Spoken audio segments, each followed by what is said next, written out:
Hij wil kijk ook liever merkie. Mandag broek.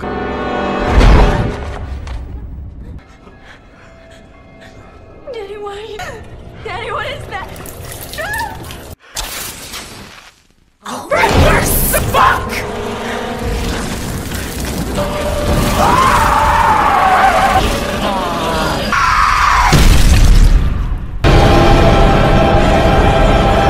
Cerita akan diawali dengan sekelompok anak muda yang terdiri dari Mia si adik, David si kakak, Eric si kutu buku, Natalie pacar dari David, Olivia si perawat.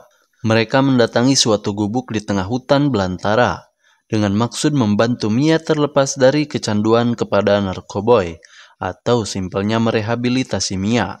Namun mereka melakukannya tanpa pengawasan dari instansi yang seharusnya. Mia berjanji tidak akan menyentuh barang itu lagi setelah dia membuangnya ke dalam sumur dengan disaksikan 4 orang lainnya. I promise not to... Okay. Selesai dengan itu, malamnya David dikagetkan dengan teriakan seorang wanita yang tak lain adalah Mia. Ia mengaku bahwa hidungnya mencium aroma-aroma busuk yang ia rasakan sendiri tanpa orang lain bisa menciumnya.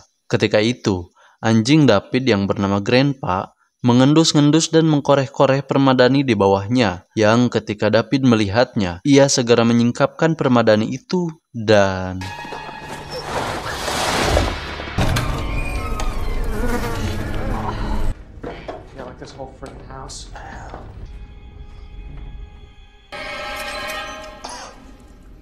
Terdapat ruang bawah tanah dengan dipenuhi bangkai-bangkai hewan yang pemandangannya sangat tidak elok, apalagi kalau dilihat ketika kita sedang makan. Tempat itu jugalah yang menjadi tempat eksekusi wanita di awal scene tadi. Eric kemudian menemukan sebuah buku misterius yang langsung ia bawa, tanpa tahu betapa besarnya malapetaka yang dihasilkan oleh buku itu. Tepat ketika Eric mulai membuka dan menerka-nerka tulisan yang ada di dalam buku tersebut, di luar Mia sedang hujan-hujanan entah dengan maksud dan tujuan apa ia melakukannya. Hingga ketika Eric membaca sebuah rapalan yang sudah jelas tertera di sana bahwa seseorang melarang siapapun membacanya. Tiba-tiba... Kunda. Strada. Montose. Honda.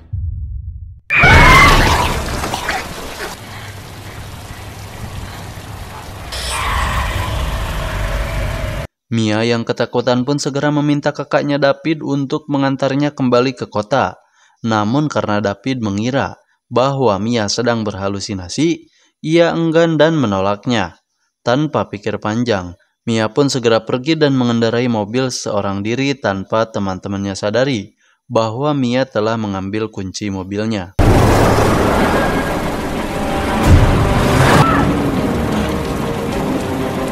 Ketika sedang buru-buru itulah, Mia dikejutkan dengan sesosok wanita menyeramkan dan...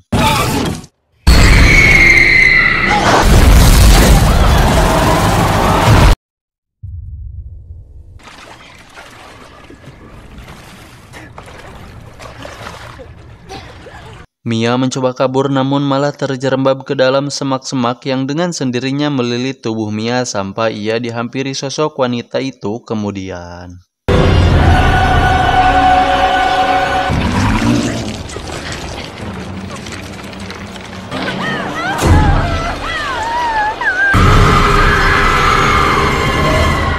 David beserta yang lainnya yang mencoba mencari keberadaan Mia, akhirnya menemukannya terkulai di bawah pohon. Lalu ia membawanya kembali ke gubuk. David kemudian mencoba menemui Mia.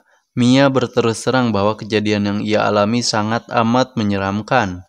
Untuk itu ia meminta kepada David supaya cepat membawanya pulang ke kota. Namun David yang dilema antara menuruti keinginan adiknya atau membuatnya lepas dari kecanduan barang haram pun memutuskan untuk tetap tinggal di sini.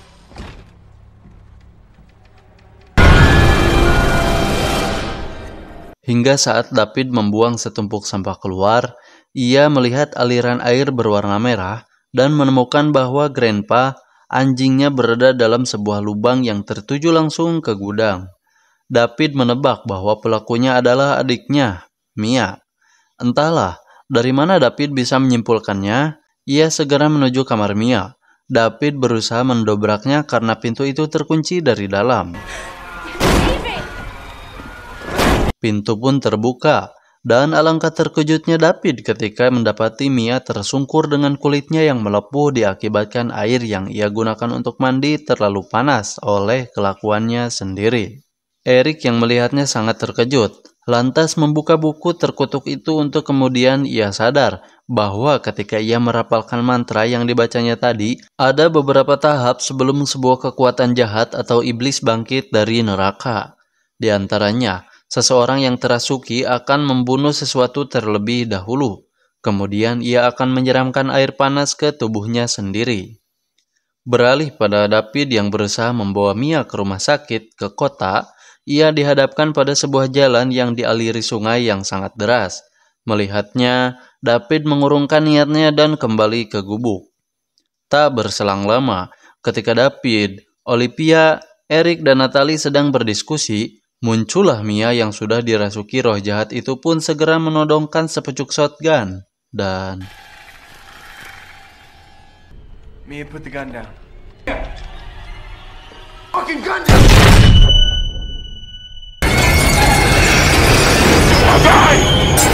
One by one we will take.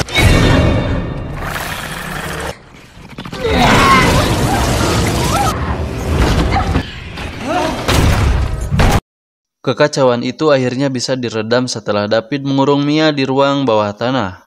Tak selesai dengan itu, Olivia yang hendak membawa obat penenang di ruang belakang tiba-tiba mati langkah. Disusul Eric yang menyusulnya setelah pintu menuju ruang belakang ngejeblag sendiri dengan sangat keras.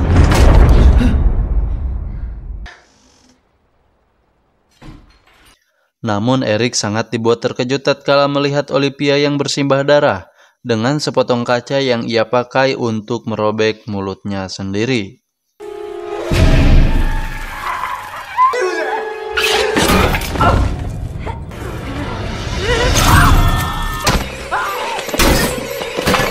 Melihat ada kesempatan, Eric segera menghabisi Olivia.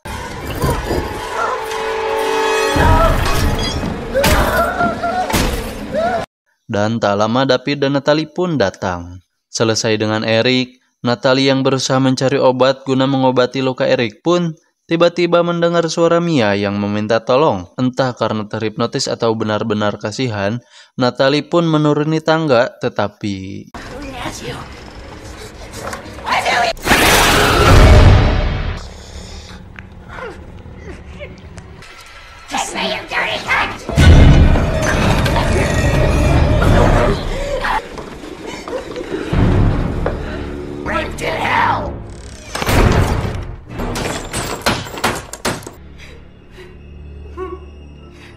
Di ruangan lain, Eric berusaha membakar buku terkutuk itu, namun api sama sekali tak bisa menghanguskannya. Eric pun jujur bahwa kekacauan ini diakibatkan ia yang tak sengaja merapalkan mantra pemanggil roh jahat. Sehingga ketika nanti roh jahat itu berhasil merenggut 5 nyawa, hujan cairan merah akan turun yang menjadi pertanda iblis akan bangkit dari neraka.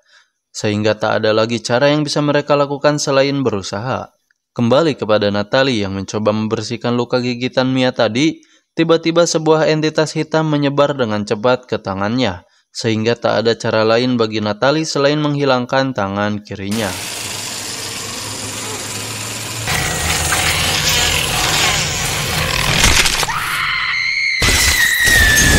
Pada momen selanjutnya, Eric mendapat cara agar kebrutalan ini cepat berakhir, yakni dengan 3 pilihan. Seseorang yang dirasuki harus dimurnikan dengan cara dikubur hidup-hidup, atau dibakar, atau juga dimutilasi. Namun hati kecil David merasa bahwa dengan ketiga cara tersebut, ia sama saja membunuh adiknya. Dan tiba-tiba...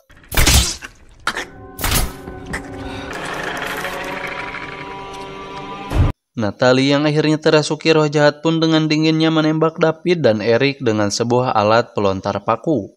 Eric yang menjadi bulan-bulanan Natalie terlihat pasrah, sementara David berhasil meraih shotgun dan langsung saja menembak Natalie.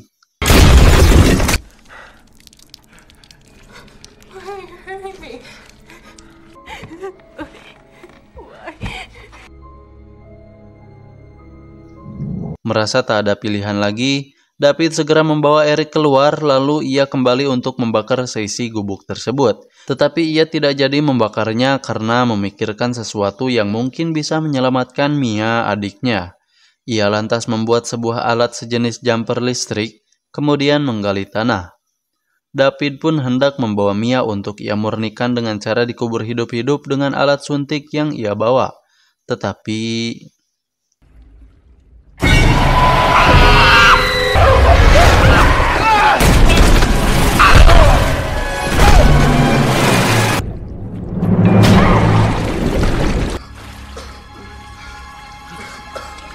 Eric pun tak sadarkan diri tepat ketika ia berhasil menyelamatkan David dari serangan Mia. Mengingat waktu yang terbatas, David bergegas menyuntikkan obat penenang agar Mia tidak berontak. Lantas ia mulai menguburnya. Saat sedang menguburnya itulah, Mia yang dirasuki roh jahat mulai meracau perihal momen-momen indah masa kecil mereka yang bertujuan agar David mengurunkan niatnya mengubur dirinya hidup-hidup. Namun sesaat kemudian ia berubah menjadi makhluk jahat setelah David tak menggubrisnya. And she waits for you in hell.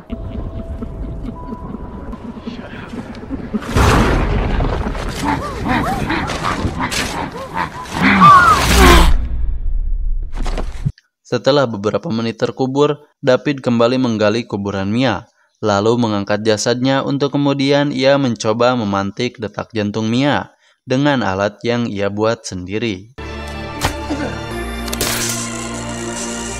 Please, come back. Come, please.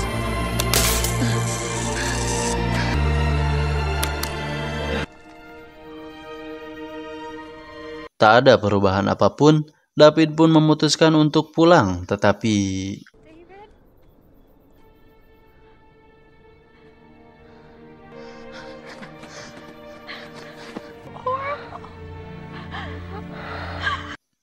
sebelum mereka pergi, David izin sebentar untuk mengambil kunci mobil yang tertinggal di dalam.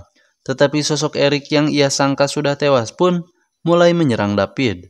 David berusaha berjalan ke lawang pantau dan memberikan kunci mobilnya kepada Mia. Ia memerintahkan Mia untuk segera pergi dan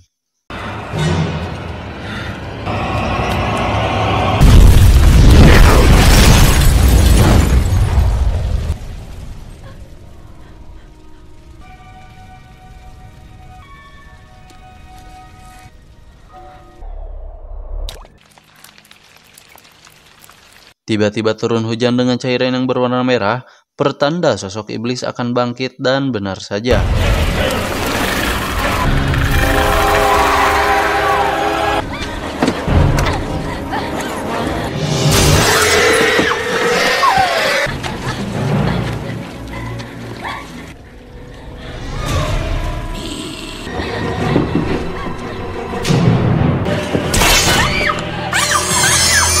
Mia mencoba membela diri dengan cara memotong kaki iblis. Iblis yang satu ini sangat tangguh sampai-sampai tangan Mia yang terjepit akhirnya bisa ia lepaskan meski jari-jari dan telapaknya tertinggal. Lantas ia menyerang iblis itu dan